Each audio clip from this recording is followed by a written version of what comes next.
Video like کر کے آگے شیئر ضرور کر دینا۔ میری طرح ان سے بھی محبت ہے اس کو۔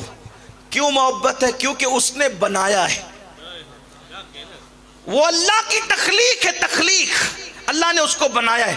دھیان دینا، اللہ نے بنایا ہے مطلب خالق ہے اللہ ان کا۔ کن کا؟ انسانوں کا اللہ نے بنایا ہے۔ اب میں اہل علم کی توجہ چاہتا ہوں، جو جس کو بناتا ہے، توجہ ہے آپ کی، جو جس کو بناتا ہے وہ اس سے پیار کرتا ہے، جو جس کی تخلیق کرتا ہے وہ اس سے پیار کرتا ہے۔ ایک شاعر جس نے شعر کی تخلیق کی ہو، ایک شاعر جس نے شعر لکھا ہو، اس کی موجودگی میں اگر کوئی پڑھنے والا شعر غلط پڑھ دے تو اندر سے اس کی روح تڑپ جاتی ہے، اس کا دل بے چین ہو جاتا ہے۔ میرے لکھے ہوئے شعر کو یہ بگاڑتا کیوں ہے؟ وہ شعر صرف غلط پڑھنے پہ تڑپ جاتا ہے۔ نادان جو شعر کی تخلیق کرے اگر پڑھنے میں بگاڑ دیا جائے تو شاعر تڑپ جاتا ہے۔ اللہ تو خالق انسان ہے، اگر انسان پہ کوئی ظلم کرے تو اللہ کو کتنی اذیت ہوتی ہے۔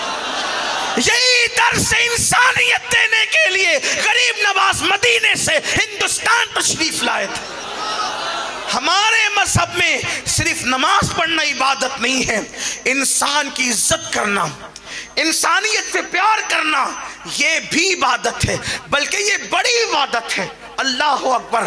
تو عرض یہ کر رہا تھا، آج نوجوان لڑکے یا لڑکیاں بھی ایک طرف کی بات نہیں کرتا، اگر کوئی کسی کی زندگی سے کھلواڑ کرتا ہے، ایک حدیث سنو، دل کے کانوں سے سنو ایک حدیث۔ اور کچھ وہ بھی جوان ہیں شادیاں کر لیتے ہیں، پھر نشے میں مبتلا ہو گئے، شراب پینے لگے، بچوں کی زندگی سے کھلواڑ ہو رہا ہے، بچوں کی تعلیم پر توجہ نہیں، بیوی کی زندگی سے کھلواڑ ہو رہا ہے، اس کے حقوق پر توجہ نہیں۔ یوں تو ان کی دنیا اور آخرت دونوں تباہ ہے۔ اور مسلم معاشرے میں نشہ عام کیا جا رہا ہے، سستا بیچا جا رہا ہے، مفت میں نشے کی چیزیں مسلم معاشرے کے اندر ڈالی جا رہی ہے کہ کسی طرح تم نشے میں مبتلا ہو جاؤ، تمہارے بچے نشے میں مبتلا ہو جائیں۔ بار بار کا رونا ہے۔ لوگوں کو کہا جاتا ہے یہ نشے کے تم کو کیوں عادی بنانا چاہتے ہیں؟ اس لیے کہ ان کو ڈر ہے تم نشہ کر کے پڑے رہو، کیونکہ وہ جانتے ہیں جس دن تمہیں ہوش آئے گا پھر تم کسی کو سنبھلنے نہیں دو گے، جس دن تم پڑھو گے پھر کوئی تم سے آگے نہیں بڑھ سکے گا، جس دن تم تجارت کرو گے تم سے کوئی آگے نہیں بڑھ سکے گا، جس دن تم سیاست کرو گے اس دن کوئی تم سے آگے نہیں بڑھ سکے گا۔ اس لیے نہ تمہیں پڑھنے دینا چاہتے ہیں، نہ تجارت کرنے دینا چاہتے ہیں، نہ تمہیں سیاست کرنے دینا چاہتے ہیں، کیونکہ تمہاری سیاست وہ ہے کہ آج تک 1400 سال پہلے جو تم نے سیاست کی تھی آج تک وہ تمہاری سیاست کو حیرت سے تک رہے ہیں۔ واللہ 1450 سال بیت چکے ہیں، نبی نے ایک ایسا سیاستداں دنیا کو دیا تھا جس نے 3 بر اعظموں پر اسلام کا پرچم لہرایا تھا، اور جیسا سیاستداں دنیا کا کوئی سیاسی حیوان پیش نہ کر سکا، اور اگر پیش کر سکتے ہو تو پیش کر کے بتاؤ کہ غلام جو ہے وہ سواری پر سوار ہے اور 3 بر اعظموں کا اللہ اکبر خلیفہ اس کی نکیل پکڑ کر کے چلتا ہوا نظر آ رہا۔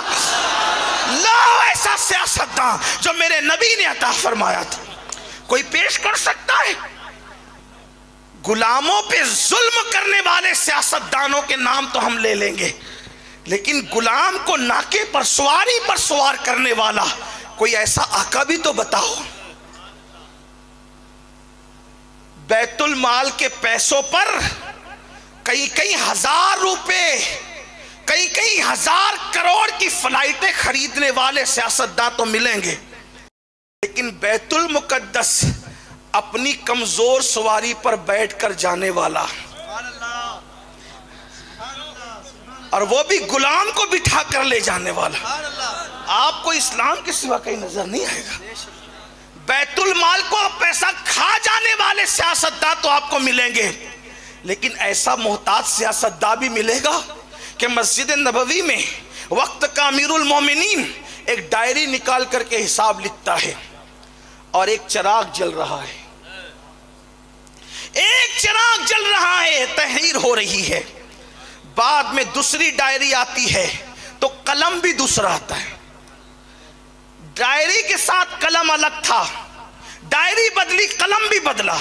چلے ڈائری بدلی قلم بدلا، لیکن ڈائری بدلی تو چراغ بھی بدلا. پہلا چراغ بجھا دیا گیا، دوسرا چراغ جلا دیا گیا، اور پھر حساب لکھا جانے لگا. وقت کے امیر المومنین سے پوچھنے والے نے پوچھا، ڈائری میں تبدیل ہوئی بات سمجھ میں آتی ہے کہ دوسرا چوپڑا نکالا، دوسری ڈائری نکالی، لکھنے لگے. قلم کیوں بدلا؟ اسی قلم سے لکھا جا سکتا تھا. چلے قلم بدلا پھر بھی کوئی بات نہیں، چراغ کیوں بدلا؟ پہلا چراغ بجھایا، دوسرا چراغ جلایا، یہ بھی روشنی دے رہے، وہ بھی روشنی دے رہا تھا. وہ بجھایا کیوں، یہ جلایا کیوں؟ تو وقت کے امیر المومنین نے بتایا، پہلے میں حکومت کا حساب کر رہا تھا تو حکومت کا چراغ جلا رہا تھا، اب گھر کا حساب کر رہا ہوں تو حکومت کے چراغ کی روشنی میں گھر کا حساب کرنا یہ خیانت سمجھتا ہوں. اس لیے میں نے حکومت کا چراغ بجھا کر اپنے گھر کا چراغ جلایا ہے، کیونکہ حساب گھر کا کر رہا ہوں. وہ کون حساب کرنے والا تھا؟ اسی کو دنیا عمر ابن خطاب کہتی ہے، جو صفا کے چبوترے سے مصطفیٰ جان رحمت نے عطا فرمایا. نعرہ تکبیر، نعرہ رسالت، حضور سید امین القادری. سبحان اللہ، سبحان اللہ.